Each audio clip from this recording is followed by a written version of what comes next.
Hello, and welcome to this week's edition of USPTO Hour. My name is Kim Kelleher, and I am the Acting Director of the Office of Enrollment and Discipline, otherwise known as OED.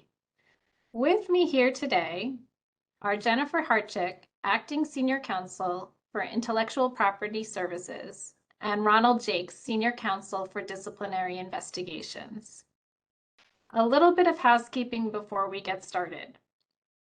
If you have any questions as we go through the presentation, please email them to usptohour@uspto.gov. We will try as best we can to answer your questions. However, if we do not get to your question, please don't worry. We will respond as soon as possible. Again, that email address is usptohour@uspto.gov. Now a little bit of background information about OED, for those of you who are not familiar with the office.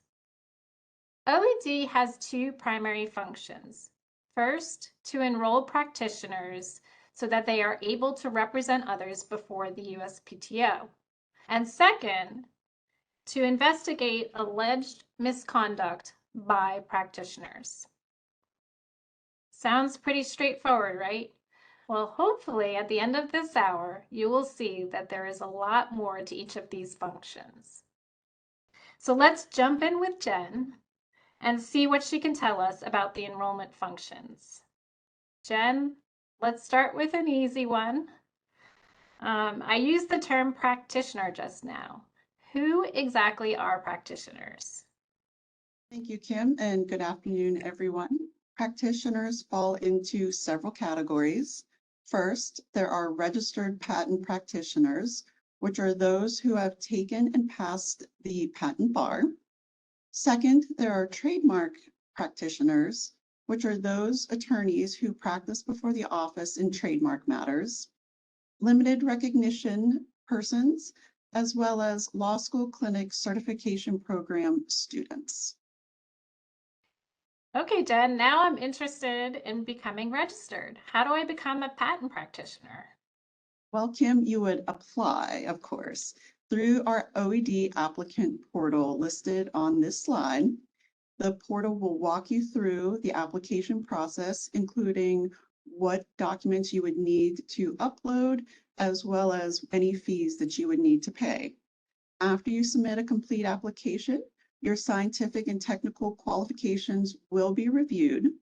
Upon meeting the appropriate scientific and technical qualifications, you would then be admitted to sit for the registration exam.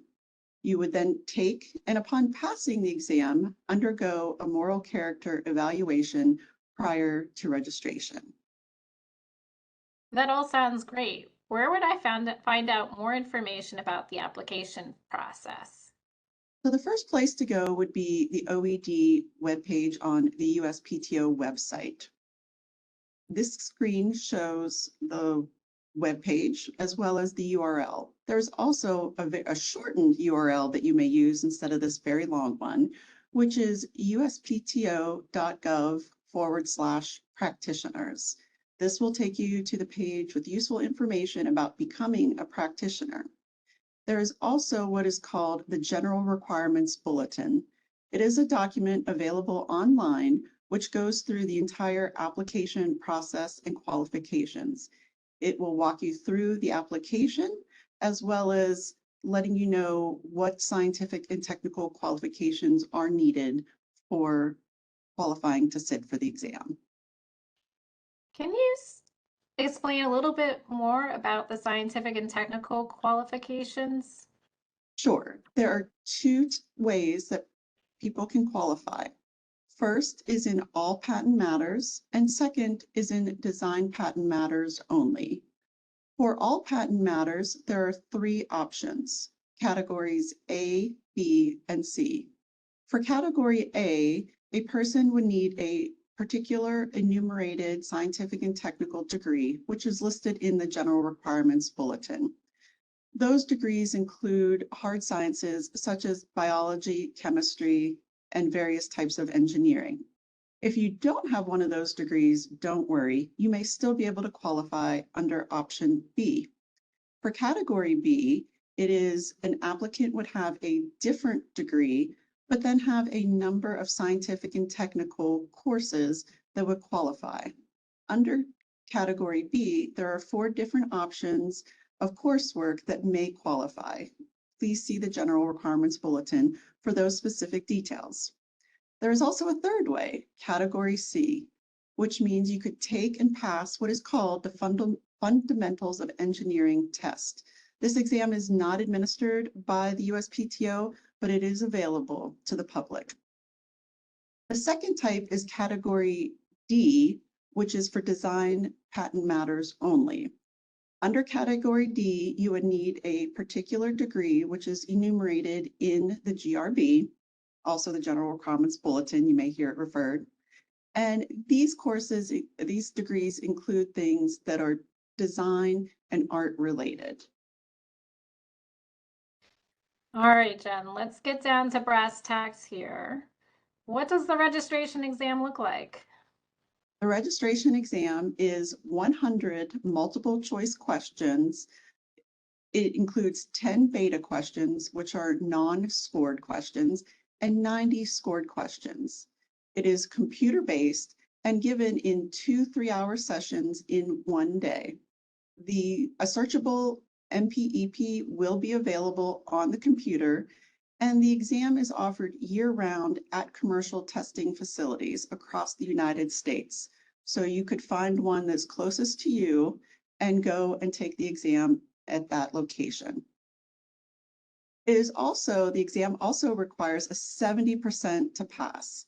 So of the 90 scored questions, that means an applicant would need to get at least 63 of the scored questions correct in order to obtain a 70% pass rate. Speaking of pass rate, what is the current pass rate? Current pass rate is in the 40%, so usually it's around the mid to high 40%. This chart shows the pass rate for the last several years. Last year was 46%, with over 2,200 applicants taking the exam. As you can see, in the last several years, there has been an increase in the number of applicants taking the registration exam. That's a pretty high bar. Get it?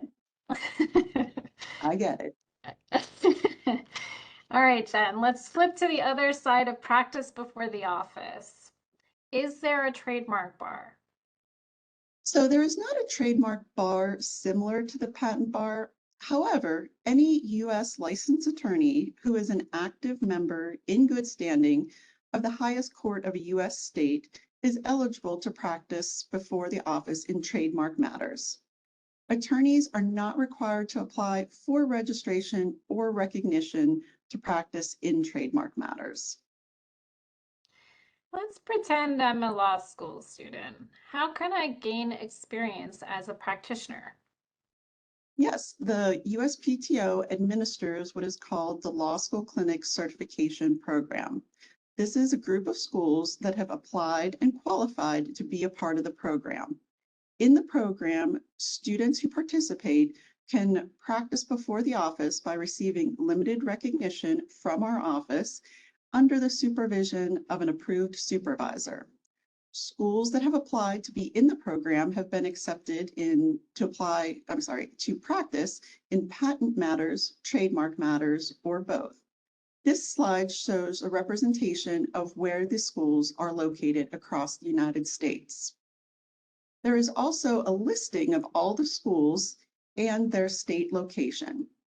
Don't worry if there is not a school listed in your state. Many of these schools provide services to people from all across the United States. All right, Jen, I've got exciting news. The Patent and Trademark Office has hired me. I want to start off on the right foot here. Do I need to let OED about my employment? First, congratulations on working for the USPTO. And yes, you do. Practitioners must notify OED if they are registered. As an employee, they will be administratively inactive during the time that they are employed. because USPTO employees may not practice before the office while they are employed. You must provide your name and contact information to OED, and you may do this by going to the practitioner portal or contacting OED via email. If you are not a registered practitioner, and if you are qualified while you're an employee, you may take and pass, and upon passing the exam, be registered. But you would be administratively inactive during the time that you are still an employee at the office. All right, on the flip side, I'm now a patent examiner and I've decided to leave the employment of the PTO. Can I be registered or can my registration be reactivated upon my departure? The answer is potentially yes to both of those. If you are a former patent examiner leaving the office and you are not previously been registered, you may seek waiver of the exam to be registered. There are several qualifications that would need to be met, including having been an examiner for at least 4 years upon separation, be rated at least fully successful in each of the quality elements of your performance in the last 2 fiscal years, and not be under any type of oral or written warning for performance and quality by the office. There is also an opportunity for those who are not patent examiners to also be waive the exam and be registered upon separation from the office. All of these requirements are set forth in the site listed, which is 37 CFR 11.7D. If you have previously been registered and you are leaving the office, upon separation, your administratively inactive practitioner would then become active. However, you must request this from OED.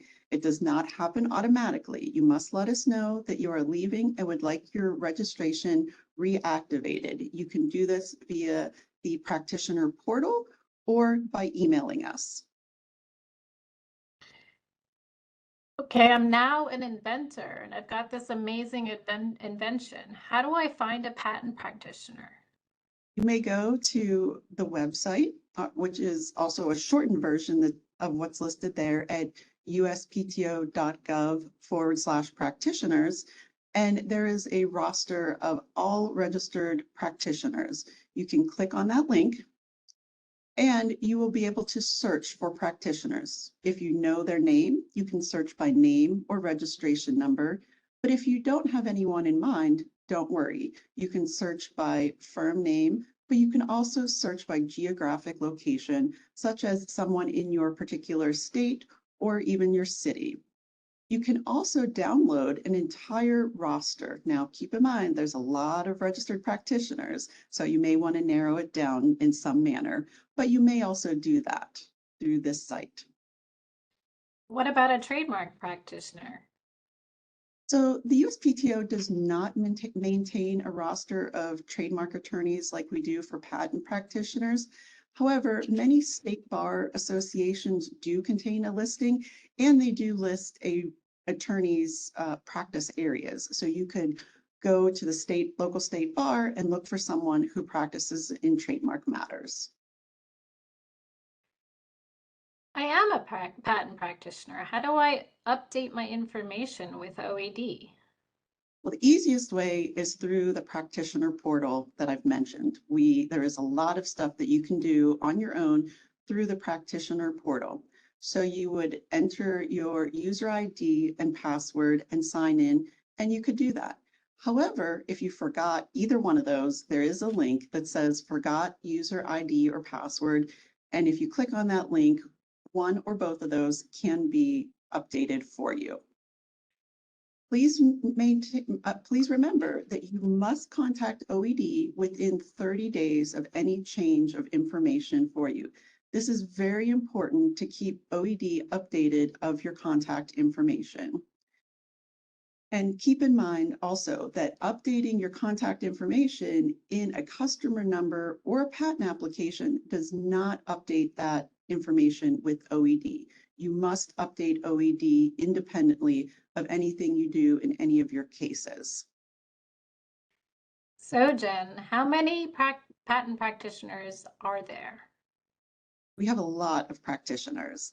So as of the time this slide was created, there was over 53,000 active patent practitioners, which includes over 14,000 patent agents, over 38,000 patent attorneys, 5 design practitioners, and over 815 limited recognition practitioners.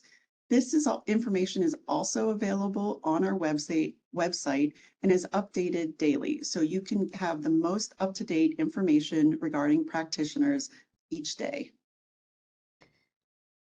Thank you, Jen, for that enjoyable summary of some of OED's enrollment functions. Let's now turn to Ron Jakes for a discussion about the other delightful half of OED. Ron, at the top of the hour, I said that OED conducts disciplinary investigations. Can you explain a little bit as to what the overall disciplinary process consists of?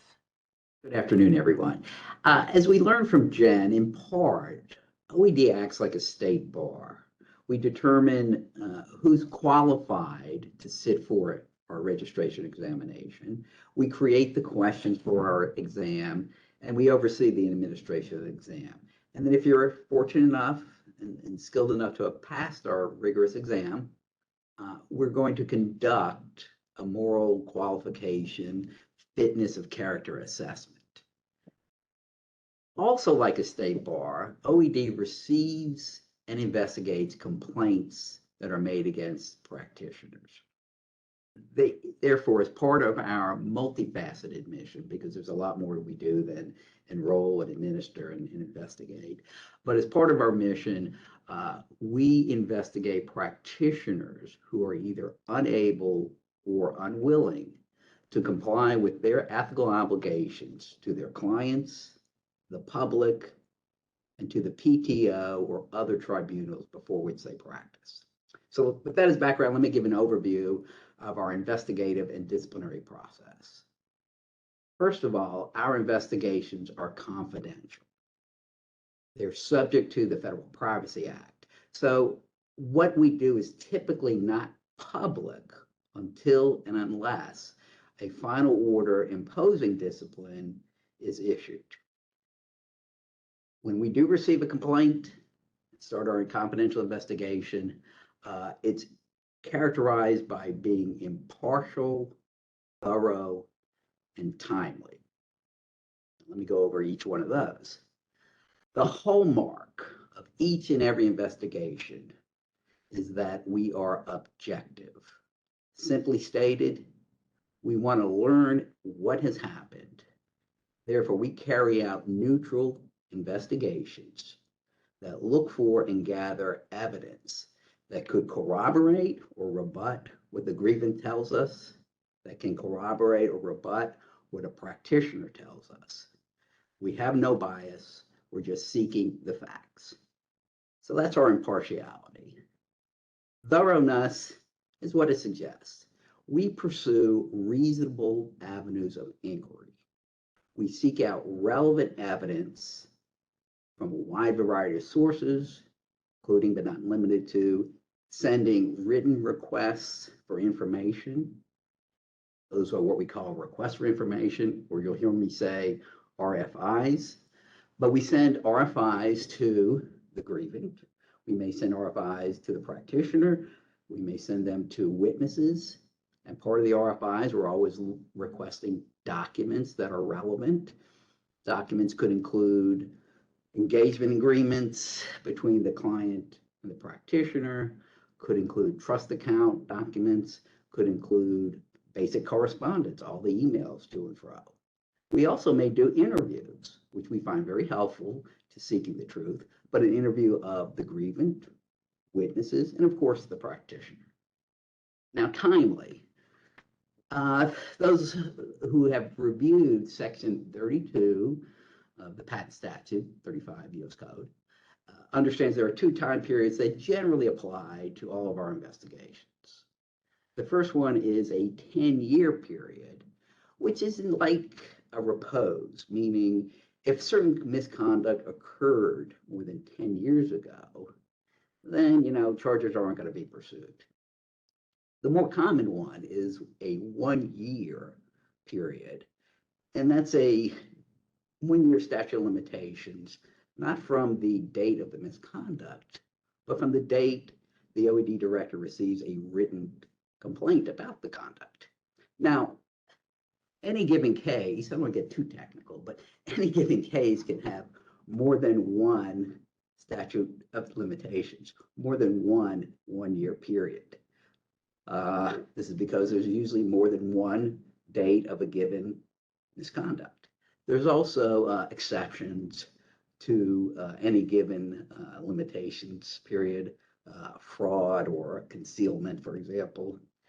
Finally, the 1 year is always flexible in that the parties can agree to tolling agreements pursuant to 11.34E of our regulation. Yeah, I think wrapping up the interview, the process here, after we do an investigation, there are 4 options. The case can be dismissed, a warning letter can be issued, the parties can enter into settlement agreements, or, at times the matter can be sent to the Committee on Discipline as just the first step in what ultimately may lead to disciplinary charges. Is it on our slide? No, the nuts and bolts of the investigation are set forth 1119 to 1160 of our rules.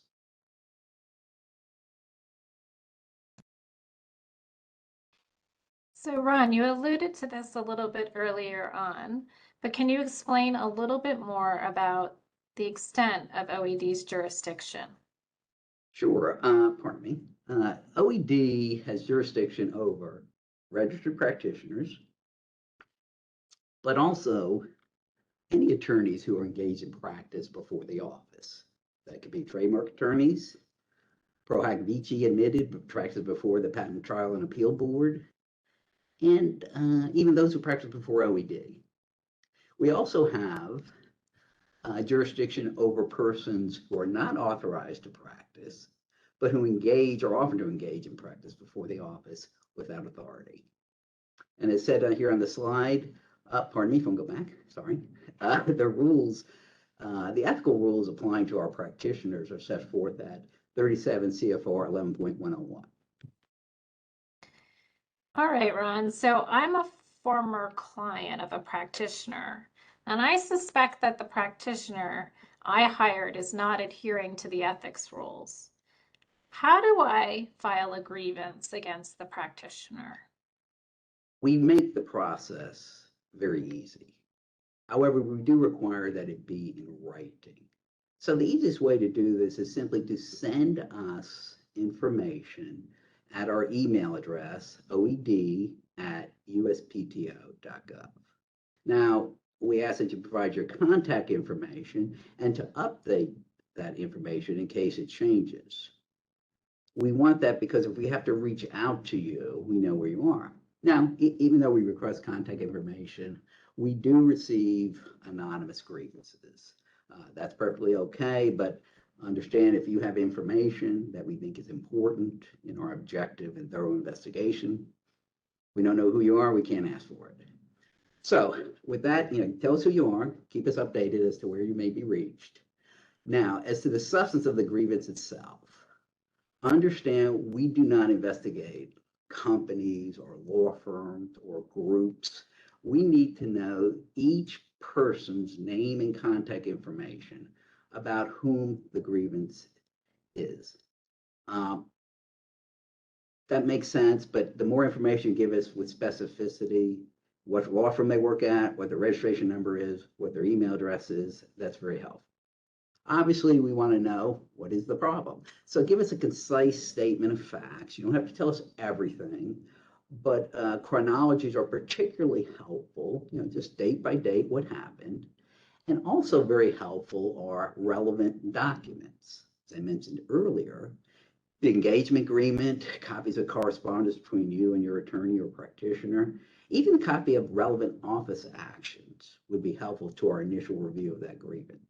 Now, if you have a lot of documents, just contact us and we'll arrange for a different means or an alternate means for you to transmit those documents to us. If they're too voluminous, to simply put in our email box. And remember, if we need more information from you, we're going to reach out to you. All right, Ron. I'm a practitioner and I just received a request for information from OED.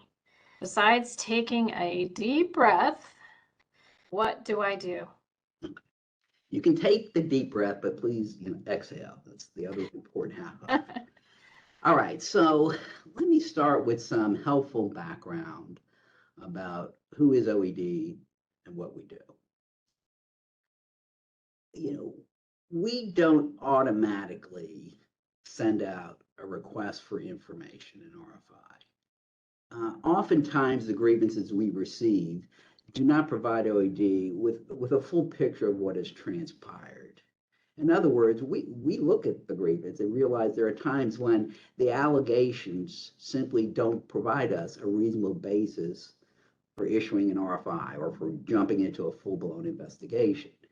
Instead, we will always preliminarily screen, do an initial review of the allegations. Part of who OED is, and this is part of the background, nearly all of our attorneys have been in private practice. We have empathy for the day-to-day rigors of practicing law. And we recognize that not every misstep warrants a full-blown investigation. Therefore, we really preliminary screen, because we also know, having empathy and having been in your shoes, the receipt of an RFI by itself is going to trigger anxiety. It's going to interfere with your day-to-day practice of law, your representation of clients. It's going to cause anxiety, perhaps on the home front, but certainly within your firm if you're part of a firm. And we also are cognizant of issuing RFI is going to likely lead to legal expenses being incurred. So that's all taken into account before we issue this RFI. So in short, when you get an RFI, I'm going to go through the 4 things you have to do when you receive it, but understand some of the background I've been telling you, that we really are sending it because we want to objectively get your side of the story. All right. So 4 things you have to do when you receive an RFI. First one, open it. Please don't put it aside for later review. Give it your utmost and immediate attention. And part of why I started with the background I did in response to Kim's question is that please do not let the fear or the anxiety or that which is unknown upon receipt of an RFI put you in a worse position by not responding to it. So step 1 of 4, open it. 2, read it carefully, but also please look at the instructions and guidance that's accompanies every RFI we issue. Those may answer some of the initial technical or administrative or ministerial questions you have about how to respond. Okay, so please take your time, review it. 3 of the 4 steps, this is the big one, obvious one, please respond. Not only do you have an ethical obligation under our rules, which is 11.801, to respond fully, candidly, and truthfully to an RFI, but you also have this general overriding accompanying duty to cooperate with our investigation. If you don't answer at all, or if you don't answer a specific question, then the PTO may properly draw an adverse inference against you when we get to the point of analyzing the evidence. Now, let me say this about the RFIs. Again, you open it, read it, you're going to respond to it. Please answer every part and subpart of our RFIs. For organizational efficiency, meaning getting specific answers to specific questions, any given RFI may have several subparts. That helps us make sure we understand each particular aspect of a given question, each little nugget of evidence, okay? So Don't be daunted if you see subpart A, B, C, and D. Take your time, go through it, because we have had times when a practitioner doesn't answer all the subparts. And as I just said, the subparts are intended to keep everything organized and efficient. So please answer each one. If you don't answer it, as I mentioned, an adverse inference can be drawn.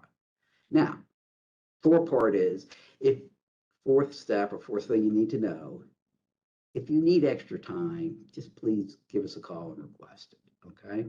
We want to hear your side of the story. We're conducting an impartial and neutral and objective fact finding. So please ask for an extension and we'll work with you to get the full story. So I've inhaled and I've exhaled and I've drafted my response and I've sent it in. What happens next? Well, everything we do at OED is always a case-by-case basis. So the simple answer is, well, we're going to receive it, we're going to analyze it, and we're going to continue our objective, thorough, and timely investigation. So in any case-by-case, we're going to do additional investigation to corroborate or rebut what you have provided, what the grievance has provided. So you may receive a second RFI from OED. We may send, in response to your response to the RFI, we may send out RFIs to grievances. To the grievance or to other witnesses. We may request that you give us an interview or participate in an interview, a witness participate in an interview, or even the grievant participate in an interview. And let me say this about interviews. Case by case basis, we may request one. They're not depositions. They're not under oath with a court reporter clicking and clacking away. You're not sworn in. However, you obviously have an obligation to tell us the truth. But what you may have seen from courtroom or actual, TV, your experiences, whether it's on television or the courtroom in a real case, our interviews are more like conversations. There's a wonderful fluidity in the give and take of the question and answer that allows us to learn more about what happened, learn more about your side of the story, which again is our goal, right? Just seek the truth. And as a practical matter, it gives us a chance just to meet, interact a little bit with the practitioner, because, as I said, we have empathy. We've been on that side of the fence. So that's sort of what we do, nuts and bolts of investigations. Let me talk about what happens toward the end very briefly. Under our regulations, at the end of an investigation, there's 4 things that OED can do. Pretty obvious. One, we can just close it. We may issue a letter, whether it's a warning letter or a letter that just explains some of the rules, but we can do that. And a warning letter is not discipline. We'll talk a little bit about that in a second. We may engage in settlement discussions. And lastly, and I sort of mentioned this, we may send the matter to the Committee on Discipline for a probable cause determination as the potential first step in pursuing formal disciplinary charges. But remember this, that with every disposition decision, OED is always reflecting on what is fair to the practitioner while being true to our mission of protecting the public and the PTO and clients and other tribunals from, again, those practitioners who are either unwilling or unable to abide by their ethical obligations. I think I need to take a breath. That is a lot. That's a lot to digest. And I think what raises levels of concern, Ron, are the potential disciplinary actions that can be imposed. So perhaps you can explain a little bit more about what those entail so that people are aware of what could come of a disciplinary proceeding. Right. And so I sort of started my presentation by saying we're like a state bar. So the types of discipline that OED and the PTO are involved with are just like a state bar. There's exclusion under our rules, but that's basically the same as a disbarment in many state bars. And basically, if one is excluded, whether it's voluntarily, as we call it, exclusionary consent, or by imposition of discipline via settlement or a final order. I'll talk about that in a moment. But basically that says you have to wait 5 years until you can seek reinstatement. A suspension is a suspension from practice before the office. And when one is suspended from practice before the office, that is in patent matters, trademark matters, and other non-patent matters. If you are a registered practitioner, you did something that suspends you for 90 days for your patent work, let's say you're a patent attorney, you can't work, you can't practice for the office in trademarks or other non-patent. It's completely across the board. The third option is reprimand or censure. Those are synonymous for purposes of this discussion. I'm always asked what's the difference, but it really is just, it's a reprimand. You're publicly reprimanded, you violated this rule. The difference between a reprimand versus a suspension or exclusion is that a reprimand or censure does not stop you from practicing before the office. Probation, certain terms and conditions can be accompanying your exclusion, your suspension, or your reprimand or censure. Typically, it's part of a practitioner's willingness to show contrition and get better. So a lot of the terms that we typically see in probation are taking a CLE course, perhaps passing the multi-state professional responsibility exam. Could be something as simple as, hey, monitoring your name on the trademark search engine to make sure you're not being impersonated. So probation is part, not of every case, but it helps make sure that the practitioner stays on the correct course. Now, as I sort of mentioned, there are two ways that we can get to discipline. One is voluntary through 1126, as we call it, settlement. 37 CFR 11.26 discusses our rules for settlement. And the other one is through formal disciplinary proceedings that result in a final order. Now, just very briefly, with the latter, our disciplinary proceedings, the formal ones, are before administrative law judges who are not part of the PTO, most of them anyway, in terms of, there's some special exceptions for hearing officers, but most of our cases are handled by administrative law judges from other agencies. Those are inter partes proceedings, non-jury, but inter partes, governed by the Administrative Procedure Act.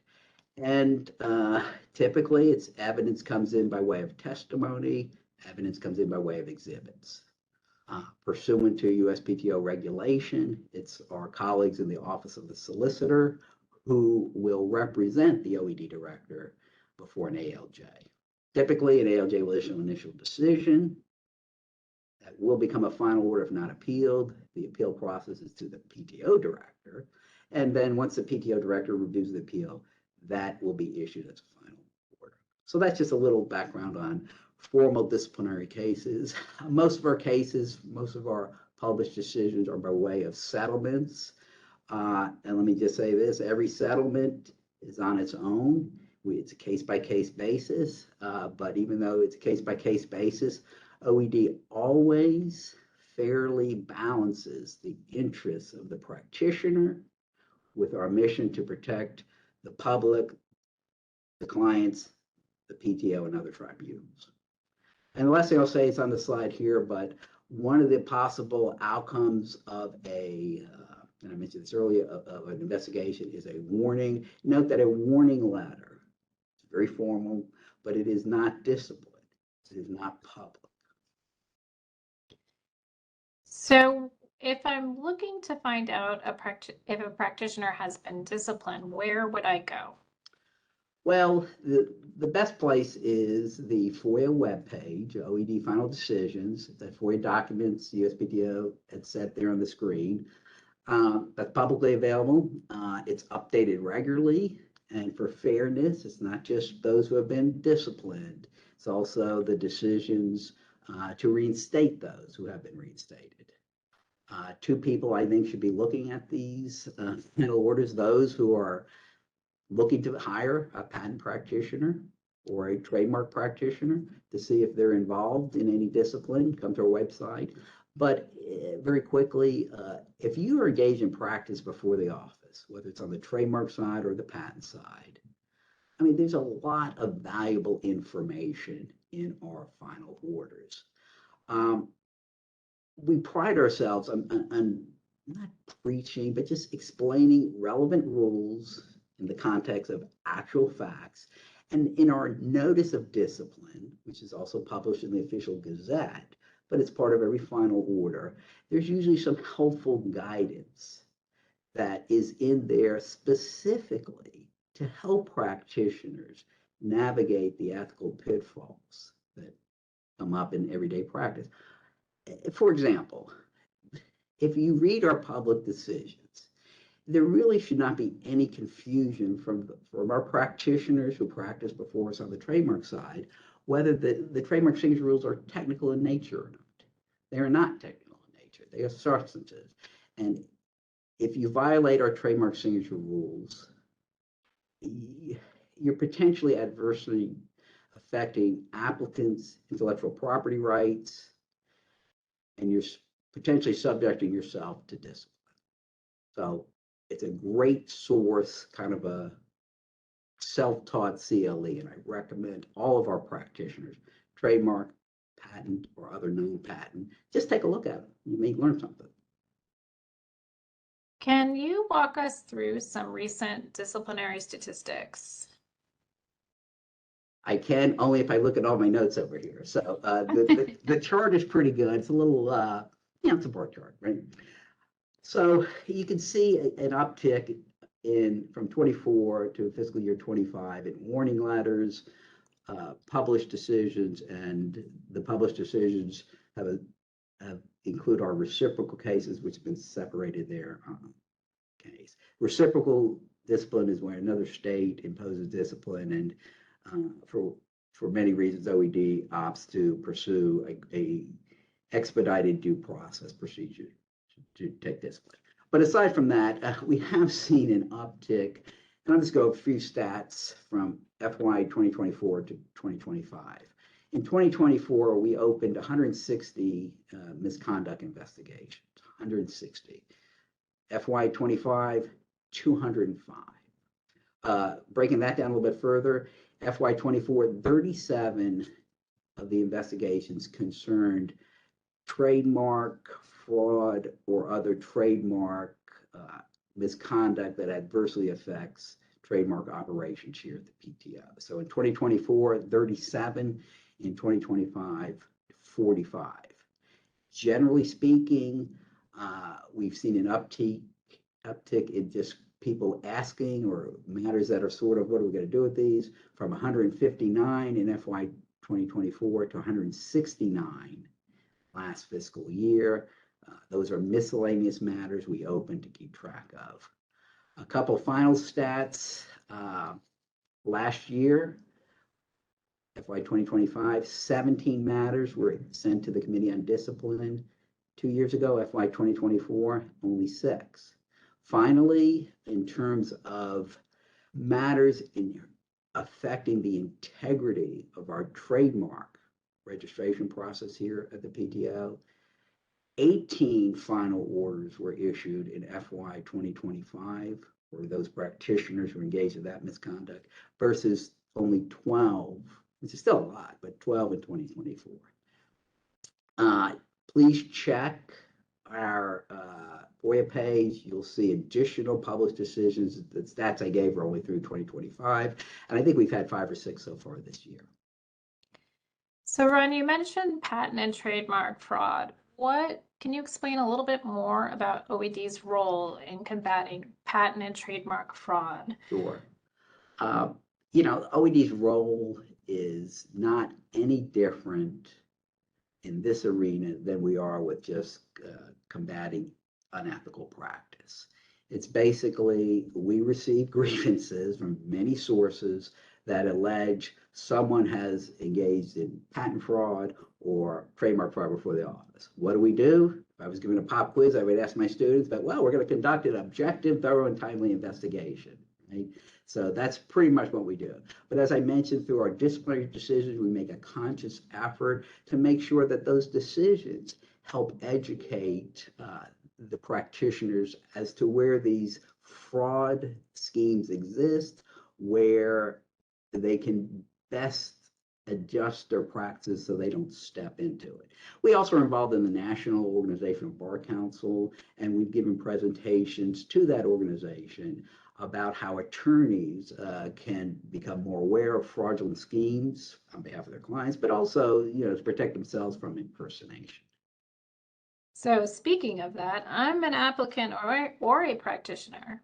How do I go about protecting myself from scams when filing before the office? Right. If you're an applicant, please go to our website and just Google scam. You're going to see an abundance of information there that will help protect you. If you're a practitioner, please do the same thing. Please go there. You get to learn about attorney impersonations. But more specifically for the practitioners, let me give a little more specific, helpful comments. Where we're seeing a lot of scams come up is where there's an abuse of a USPTO account agreement. So when we as practitioners have our own accounts, or when we sponsor our non-practitioner assistants, we need to understand what our obligations are. We need to monitor all activities under our accounts or our sponsor accounts. We cannot share our account credentials. In fact, it's probably helpful to change passwords and account information so that they don't fall in nefarious hands. So number one, check the webpage. Number two, pay attention to all the activity under your accounts and the accounts you sponsor. And I'll just say this very briefly. If you are engaged in business relationships with a third party, whether it's U.S. domiciled or foreign domiciled, stay in constant communication with that entity to make sure you understand their operations fully. As we like to say, those third parties are between you as a practitioner and your applicant client. What we try to say on our hotline calls or just talking to people anyway, treat that applicant as if they're across the desk from you, meaning maintain communications within reasonable practicality, understand the information going to that third party and then coming to you. Where did it come from? Did the applicant actually sign the document that bears his or her name? We recommend, again, communication with the third party organization, the third party foreign representative. We recommend monitoring its activities. We recommend auditing your own filings to make sure you haven't been impersonated. And it really is about trying to mirror a client who's across the desk from you, where you are the one in direct communication. Nothing wrong with communicating with a client through this third party representative, but you have to communicate ethically and make sure the client gets the information. So that's sort of a quick how-to for the practitioners. Right. So, thank you. Yeah. I think I hit on a few of those. I think you did. I think you did. So switching gears, I'm a pretty technologically savvy practitioner and I use AI in my practice. What should I be aware of when doing so before the PTO? Great question. From a disciplinary perspective and ethics perspective, wow, have we not seen an explosion in attorneys being sanctioned for abuse of AI? We could do an entire hour just on this topic. And as you can tell, I'll talk a lot if I'm allowed to. So let me try to stay focused. So the main takeaway is this. I'll give you a main takeaway, then a couple other items for thought. The main takeaway is 37 CFR 1118 says if you present any paper to the PTO, whether it's to the trial and appeal boards we have, whether it's to OED, any paper whatsoever, you are under a duty to conduct an inquiry reasonable under the circumstances, to confirm, to ensure that your factual representations are accurate and your legal arguments are sound. So when we are now relying on AI to put together the facts, it could be claim construction, it could be summary judgment, it could be this is what happened with my attorney before OED. You got to make sure that you go back and review it. And obviously, as we all know, the hallucination issue with AI in creating legal citations that don't exist or simply misstating what a case says, you have to verify everything that is submitted. That's what 1118 says. And if you don't do that, there are at least two rules that immediately come to mind. 804C, which is a misrepresentation of law or fact. And the other one is just 804D. You've engaged in conduct that is prejudicial to the administration of justice, or in this case, to the USPTO's trademark issuance and patent issuance process. Takeaway, whether you use AI or not, check your work before you send it in. That's the big picture. I think that'll get you through, 90% of what you need to know. We don't have time to go through these, but let me just click off a few more. 11101, as practitioners, we have an obligation to maintain our competency, including understanding the technologies we use in our practice, right? So you better know what AI is doing or not doing. 104, a little bit different. We have a duty to communicate with our clients, including the duty to make sure they understand the means we're using to attempt to achieve their objectives. So you better explain the risk with AI, arguably. 106, this is a big one, 11.106, we have a duty to maintain client confidences. What's going on with AI? Do you know what you type into a chat box for an AI to figure out? Is that being kept secure and confidential? Again, I don't have an answer today. It's something you need to think about. And lastly, maybe 11.501 on attorney's fees. We shouldn't be claiming attorney fees for our paralegal work. It's not ethical. What should we be charging for this brief that AI has created for us? Don't have an answer, but things we think about, because we always want to kind of just think about and get better. Mr. Matos, he didn't really use AI. However, he just didn't do his basic 1118 to make sure that what his brief said was actually what the cases said. And he got publicly disciplined. So don't do anything other than what the rules require in all your practice, but with AI. Conduct that inquiry reasonable before presenting papers. And lastly, for now, Ron, just as a reminder, what is a practitioner's duty of civility towards examiners? Of all the rules, this ethic rule is common sense. Let's treat everyone with respect, and everyone is the patent examiners, our patent and trademark judges, our opponents in inter partes proceeding, and on behalf of OED, our enrollment specialists, our OED paralegals, and our OED attorneys. It's just common sense. It'll keep you out of a lot of trouble. But interesting, a final nugget, then I'll turn it back over to you, is that for those of us who are registered, I am not, but for those of you who are, you signed an oath that says that if you're admitted, among other things, you will maintain the respect due to the PTO and its officials. You also signed part of that oath that says you promise to refrain from offensive personality. So regardless of just being civil, you swore to do so, so we expect you to do so. Thanks, Kim. Thank you, Ron. So if you enjoyed today's presentation and would like to have OED come and speak at one of your events, you would need to complete a speaker request form. The link is on this slide. If you have specific requests or questions for OED, we're always here, and the contact information is also listed on that slide.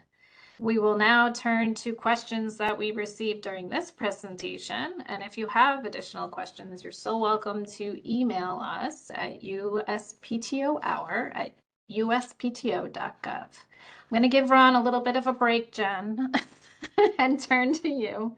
with our first question. And our first question is, may a non-US citizen become a registered patent practitioner? Thank you for the question. And the answer is no. Only US citizens or US permanent residents may become registered. However, if an applicant is here who is an alien, so a non-resident and a non-US citizen who is residing in the United States, they may apply for limited recognition to practice before the office in patent matters. This must be consistent with their visa status, such that their employment is authorized by the United States Immigration Services, and that they are authorized to be employed or trained in the capacity of representing applicants before the office in patent matters and in preparing and prosecuting patent applications. So there still is an avenue. Thanks, Jen. All right, Ron, you ready? Here we go. A question from the audience. As emerging technologies increasingly span multiple domains, such as software, AI, as we've mentioned, and quantum-enabled computational methods, there appears to be growing overlap between traditional business methods, computer-implemented inventions, and highly interdisciplinary technical disclosures. From OED's perspective, how is the USPTO thinking about maintaining clarity and consistency in practitioner expectations and ethical standards as applicants and innovators work across these converging technical areas, particularly where established categories and examination practices continue to evolve? Well, let me answer from I'll say, the disciplinary perspective, meaning our code of professional responsibility and our ethics owed to our clients. As attorneys, as I mentioned, this is new, it's evolving. We just need to pay attention to cases that perhaps we may cite on our FOIA page. I would encourage all practitioners, just, a lot of this is in the news, to see where the missteps other unfortunate practitioners have taken and learn from their mistakes. I mean, OED, I anticipate us going in the future doing outreach on this subject and spending perhaps a little bit more focused time. So I would suggest look for other USPTO hours that focus on this. I would also say look for OED outreach presentations. But generally speaking, the rules I mentioned before should kind of get us in the right direction. And then wait, look, be sua sponte in looking for whether it's another case, one of our outreach presentations. I think that sort of is a roundabout answer. Yes, thank you, Ron. So this question is actually a multiple part question, and it looks like some of it's applicable to Jen and some is applicable to Ron. So I think we will end with this last question. Again, we will return. If you have emailed us, we will get back to you if we did not get to your question today. So Jen, the first part. My patent attorney is telling me that there is a flood of fake trademark registrations from China. That's the premise. How is this possible if the attorneys who practice at the USPTO must pass the moral character test? Thank you, Kim. So it could happen in several ways. When a practitioner takes the moral character evaluation, this occurs at the time that they are applying for registration. And then we look at their current good moral character. Something could happen after their moral character has been evaluated that causes this to happen. And maybe they don't understand the ethical rules properly, which I think is something Ron will answer next. But it is something that happens after registration and after their moral character evaluation. It's when they're in practice. So the second part, Ron, is are there sanctions for the practitioners and the applicants? Well, the answer is yes, potentially, in case-by-case determination. Other parts of the office, namely Office of Trademark examination policy will deal with the applicants and any sanctions relative to a given pending application or issue mark. So I'm going to purposely defer to them because it's outside my area of expertise.